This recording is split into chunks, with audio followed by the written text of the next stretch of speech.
बहुत सारे युवा जो मुझे कॉल कर रहे थे असम राइफल की भर्ती को लेकर कि गुरुजी इसमें कितनी संभावना है, कितनी नहीं है, फार्म डालेंगे तो कुछ अच्छा होगा कि नहीं होगा, या हम सफल हो पाएंगे कि नहीं हो पाएंगे। ऐसे बहुत सारे आपके मन में जो प्रश्न चल रहे हैं उनके मैं सभी के जवाब दूंगा। वीडियो के अंत तक बने रहना। आज हम ऑप्शन करने वाले हैं असम राइफल भर्ती का, कितने प्रतिशत संभावना होती है इसमें भर्ती होने की, इसकी क्वालिफिकेशन क्या होती है, उम्र क्या है और क्या क्या इसमें योग्यताएं हम लोग अलग से मांगते हैं, इस पर हम चर्चा करने वाले हैं।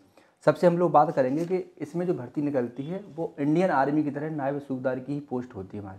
बहुत अच्छी भर्ती है, बहुत अच्छी पोस्ट है, मैं ये नहीं बोल रहा हूँ। बस समस्या इसमें आती है वैकेंसी बहुत कम रहती हैं, लेकिन जो भी वैकेंसी रहती हैं उसमें कोई कड़ा कंपटीशन नहीं होता है। लेकिन जो बंदा बहुत अच्छी सूझबूझ रखता होगा, जो इसमें कई बार भर्ती देख चुका होगा और वही उसके पास जो क्वालिफिकेशन होगी जो वहाँ पर बार बार वो लोग मांगते हैं, तो उस बंदे को भर्ती होने में कोई दिक्कत नहीं आती। मैं बता रहा हूँ ऐसे इस भर्ती में जहाँ तक ऐसे बंदे भी भर्ती हो जाते हैं जो 2-3 बार भर्ती देख चुके हैं, उन्हें पता होता है स्टेप बाय स्टेप मुझे क्या करना है। तो इसमें एक्सपीरियंस की बहुत आवश्यकता है, हमारे अनुभव आपको होना बहुत आवश्यक है। अगर अनुभव नहीं है तो जो मैं बोल रहा हूँ उस पर ध्यान रखना। अगर आपको लगता है कि मैं यहाँ पर जाकर भर्ती देख सकता हूँ तो आप देख लेना। चलो, अभी जो एक नोटिफिकेशन दिख रहा है इसमें 3 पोस्ट ये लोग दिखा रहे हैं यूआर की, अदर कास्ट की इसमें भर्ती नहीं है, यूआर की ये लोग दिखा रहे हैं। अब इसमें इन्होंने इस बार ऐसा किया कि स्टेट बाय स्टेट हर बार ये लोग वो दिखा देते थे वैकेंसी की, हमने यूपी के लिए 3, राजस्थान के लिए 1, ऐसे कर उत्तराखंड के लिए 2, ऐसे करके। अब इस बार इन्होंने नहीं दिखाई, सीधे इन्होंने यूआर में लिख दिया कि भाई यूआर की सिर्फ 3 वैकेंसी हैं। ठीक है प्रभु। अब इसमें हम फार्म कैसे डालेंगे, क्या करेंगे, तो ऑनलाइन इसका आपको फार्म डालना पड़ेगा। ऑनलाइन साइट पर चले जाना तो फार्म डाल देना। थोड़ा सा इसकी योग्यता देख लेते हैं हम लोग। देखो इसकी जो शिक्षा है, यानी कि अगर आपके पास क्या है, मध्यमा इन संस्कृत भूषण इन हिंदी, इन्होंने ये कहा है। अब आप बोलोगे भैया कि ये विषय तो हम पहली बार सुन रहे हैं, कई ऐसा बोलते हैं कि ये विषय हम पहली बार सुन रहे हैं, लेकिन जो विषय जो बंदा युवा संस्कृत से होगा उसको पता होगा, संस्कृत विद्यालय वालों को। देखो मैं बता देता हूँ जो मध्यमा इन संस्कृत है इसमें क्या क्या विषय रहते हैं, ध्यान रखना। अगर आपके ये विषय हैं जैसे संस्कृत साहित्य है, अब संस्कृत साहित्य आप बोलोगे क्या होता है, तो इसमें जो प्रमुख ग्रंथ हैं उनका अध्ययन आपको करना पड़ता है। तो इसका अनुभव अगर आपको है, अगर आपके पास ये शिक्षा है तो आप इसमें अप्लाई कर सकते हो। मेरा मतलब है कि मध्यमा इन संस्कृत की अगर आपके पास ये विषय हैं, कौन कौन से विषय हैं, जैसे पाणिनि के विषय हैं या व्याकरण है, लघु सिद्धांत, कौमुदी, अष्टाध्यायी, अगर ये विषय हैं आपके संस्कृत मध्यमा इन संस्कृत जो बंदा करता है उसके बाद ये विषय होते हैं। न्याय शास्त्र है, मीमांसा दर्शन है, धर्मशास्त्र के विषय हैं, वैदिक साहित्य है जिसमें ऋग्वेद यजुर्वेद आदि का अध्ययन होता है, और धर्मशास्त्र में आपको पता है स्मृतियों का इसमें अध्ययन होता है, शास्त्रों का ज्ञान होता है। अलंकार शास्त्र, योग दर्शन शास्त्र, सांख्य वेदांत वैशिक आदि दर्शनों का भी इसमें अध्ययन होता है, यानी कि इसमें ये बारे विषय होते हैं। अब इसमें और दिया है और, या फिर आपके पास हिंदी भूषण से होना चाहिए, यानी कि भूषण हिंदी होना चाहिए, तो हिंदी साहित्य का इतिहास, काव्य शास्त्र, अलंकार, हिंदी व्याकरण, कविता, निबंध लेखन, हिंदी उपन्यास, नाटक एवं कहानी, अगर उसमें बहुत सारे विषय हैं, अनुवाद संस्कृत हैं, अनुवाद भी देते हैं हिंदी संस्कृत में। अगर ये आपके पास अगर योग्यता है, अगर आपने क्वालिफिकेशन ये कर रखी है और उस क्वालिफिकेशन में ये विषय हैं, तो आप अप्लाई कर सकते हो, क्योंकि ऐसे लड़के बहुत कम मिलते हैं जिनके पास मध्यमा इन संस्कृत और भूषण इन हिंदी के विषय होते हैं। अच्छा चलो, ये इनकी क्वालिफिकेशन हो गई। अब मैं आपको हकीकत बता रहा हूँ, सुनो मेरी बात।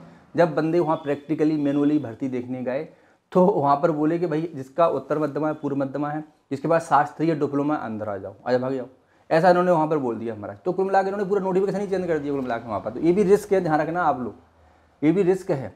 तो वहाँ पर देखो क्या होता है, जब उनके पास संभावना होती है, उनके पास मौके होते हैं, तो वो महाराज फिर अच्छी चीज़ें छाँटेंगे ना। उनको पता है ये क्वालिफिकेशन मुझे, अगर मुझे मौका मिल रहा है भर्ती करने का तो मैं अच्छी चीज़ें छाँटूंगा ना। तो वहाँ पर महाराज ये कांड भी कर देते हैं, बस इसका विशेष ध्यान रखना।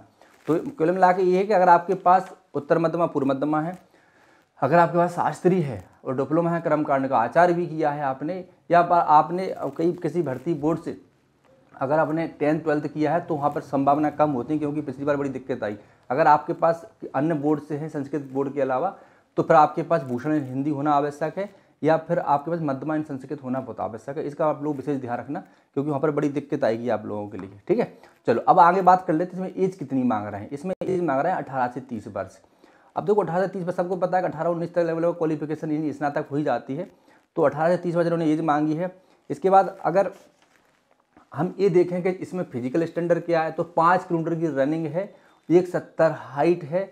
इसकी जो विषय रखेंगे लिखित परीक्षा के, देखो जैसे ही आपने वहाँ पर दौड़ पास करी, वो आपसे फिर क्या कराएंगे महाराज, वहाँ पर जाके वो आपसे परीक्षा कराएंगे। ठीक है, सबसे पहले दौड़ को बुलाते, परीक्षा के बाद जैसी परीक्षा आप क्वालिफाई हो जाओगे, फिर आपसे वो, अच्छा कभी कभी ये लोग क्या करते हैं, पहले परीक्षा भी करा लेते हैं और फिर इसके बाद ये लोग दौड़ भी करा लेते हैं। अब देखो इसमें शायद मुझे लगता है पहले एग्जाम कराएंगे, सबसे पहले हम बात करते हैं इसके विषय की परीक्षा के क्या हैं। तो देखो विषय परीक्षा के हैं मैथ, रीजनिंग, इसमें धर्म पूछ लेते हैं, सामान्य ज्ञान, और जैसे कि मैंने बताया आपको 5 मीटर की रनिंग। तो जैसे ही आपकी रनिंग खत्म होती है ये आपका एग्जाम करा सकते हैं और आपका फिर इसके बाद तुरंत इंटरव्यू लेते हैं। अब आप बोलोगे इंटरव्यू में ये लोग क्या क्या पूछते हैं। तो वो इंटरव्यू में पिछली बार जो बंदा भर्ती हुआ था उसी में चर्चा हुई थी, महाराष्ट्र का बंदा था, मैंने शायद फोटो भी लगाया था, उसको आप लोगों ने देखा होगा। उससे जब मेरी बात हुई उसने अपना अनुभव शेयर किया कि गुरुजी हमसे नॉर्मल आचमन वगैरह पूछे, हमसे सूक्त वगैरह नॉर्मल पूछ ली, हमको विधियाँ पूछ ली कि आपको पूजा कराना आता है, ऐसे करके नॉर्मल उन्होंने प्रश्न पूछे।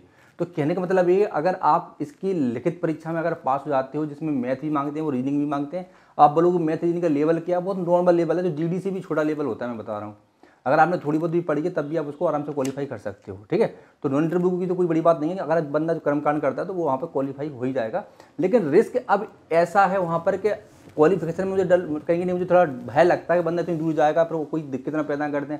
दूसरी बात यह है कि वैकेंसी बहुत कम होती है। अब क्या देखो अवेयरनेस बहुत ज़्यादा आ गई है, हर बंदे को जानकारी मिल जाती है, तो कॉम्पिटिशन में कहीं छिड़ जाता है। वैसे कॉम्पिटिशन में उतना ज़्यादा नहीं होता है वहाँ पर, लेकिन कभी कभी कॉम्पिटिशन हो जाता है। तो अगर आपको इन बातों को सुनने के बाद क्या लगता है मैं कहीं ना कहीं योग्यता रखता हूँ, तो भर्ती देखने जाना, मुझसे मत कहलवाना कि मैं जाऊँ या ना जाऊँगा, मैं कुछ नहीं कहूँगा। अगर आपको सोचना है कि मुझे जाना है नहीं जाना है, आपको स्वयं डिसीजन लेना है महाराज, ठीक है। अब देखो अगर हम बात करें कि भाई इसकी जो आगे की दिनचर्या कैसी होती है, यानी कि आगे का जीवन कैसा होता है भर्ती होने के बाद, सेम होता है इंडियन आर्मी की तरह, बहुत अच्छी पोस्ट है, आपको पता है, ठीक है महाराज। अब उसमें जाना कहने की आवश्यकता है नहीं। तो ये थी असम राइफल की भर्ती। तो अब हमसे पूछोगे कि कितनी संभावना इसमें भर्ती होने की होती है, तो हम तो ये कहेंगे अगर आप योग्यता पूरी रखते हो प्रॉपर तरीके से तो पूरी संभावनाएं भी होती हैं। और अगर आपकी योग्यताएं थोड़ी सी कम है या मैथ रीजनिंग आप ढंग से नहीं कर पाते तो वहाँ पे बंदे फेल भी होते हैं।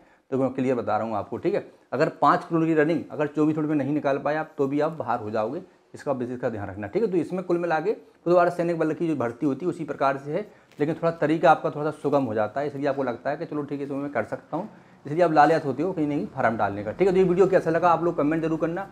मैं फिर से बोल रहा हूँ, जो बंदा हमसे अगर तैयारी करना चाहता है असम राइफल में, जिसमें सामान्य ज्ञान मांगते हैं, इंटरव्यू तैयारी करना चाहते हैं, तो वो हमसे जरूर जुड़ जाए ऑनलाइन ऐप के माध्यम से। और अगर मैथ रीजनिंग की तैयारी करें तो उसके लिए ऑफलाइन आना पड़ेगा, लेकिन ऑफलाइन के भी हम बैच नहीं बनाएंगे, जब बनाएंगे तब आपको बता देंगे। जय हिंद, वंदे मातरम।